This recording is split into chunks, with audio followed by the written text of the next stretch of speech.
it's Joey here again. So let's do another stock take of our Digitech Trio genres. And the last one I did was blues. So this one's R&B. And if we look up on the screen there, you can see the ones I've already done on the various settings within R&B. Don't Let Me Down, Miss Free Love, Throw Your Arms Around Me, So Into You, The Dock of the Bay, etc., etc.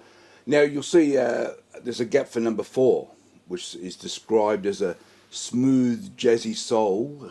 So that's the last one I need to fill.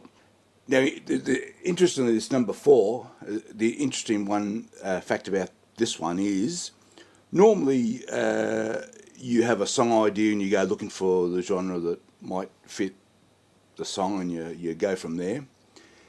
With this one, it's one of the rare times where I come across a sound, a rhythm sound in the Digitech Trio and decide precisely what kind of song that's going to suit in a very narrow range. And with this one, the first time I heard it, I knew straight away that's going to suit a mid-70s disco sound. Think Donna Summer, Gloria Gaynor, Casey and the Sunshine Band, that sort of stuff. I knew straight away if I ever did one of those songs, that would be it.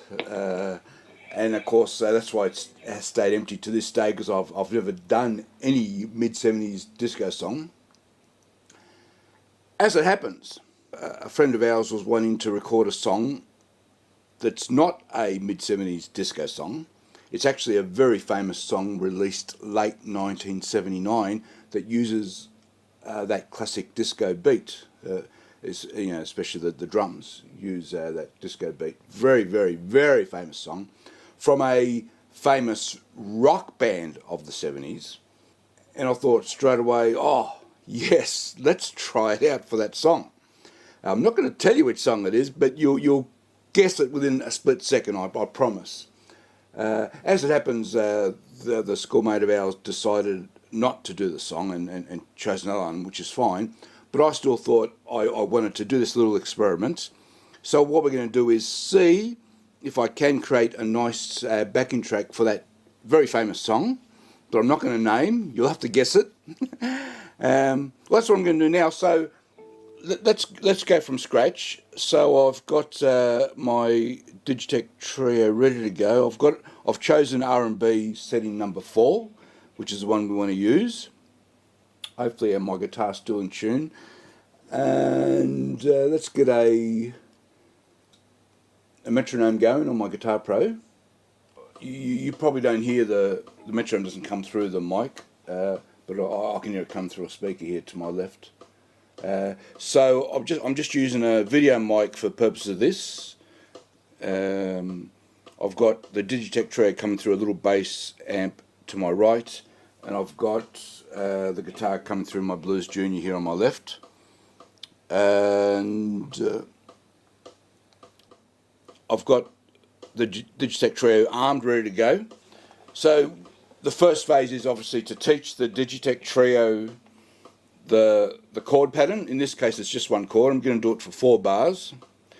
And a good rule of thumb is always keep that, when you're teaching the trio, the chord arrangement, keep it as simple as possible. So even though the chord is a D minor I end up playing, I don't need to play a full D minor. The only thing it needs to hear really is the D note.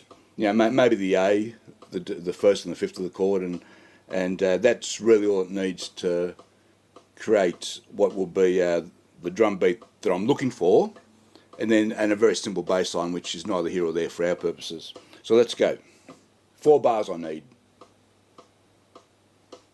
And keep it as simple as possible.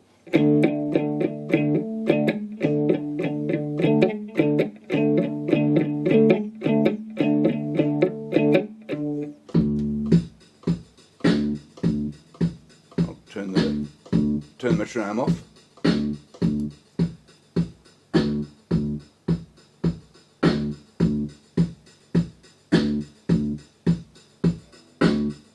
Okay, so you can hear it's that hi-hat, typical hi-hat disco thing happening. Okay, now I'm going to arm the looper. Now I'm arming the looper, which will get going when the 4 bars go. The looper starts straight away.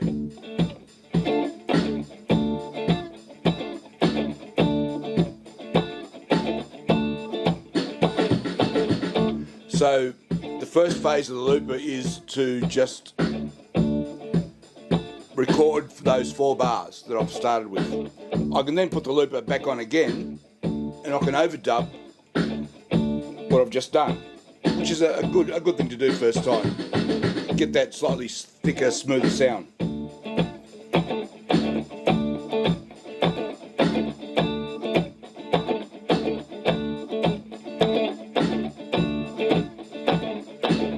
So I've gone over that a couple of times, and then just add a couple of other extra little bits.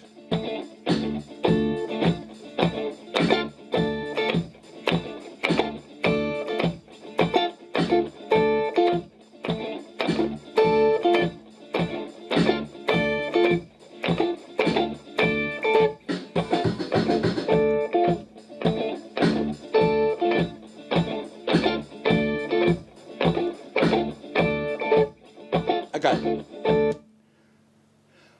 so I'm going to finish doing the rest of the backing track for this song. I just wanted to do this bit on camera, and I'm going to export it all into Cubase and do the final guitar part in Cubase just for half the song. And you can see I definitely will be able to use this for the song. So I mean that was the purpose of this exercise. I will be able to use this. I'm going to finish it off. Let's get into Cubase, and as I said, record about half the song, and let's see how it goes. So let's wait for that.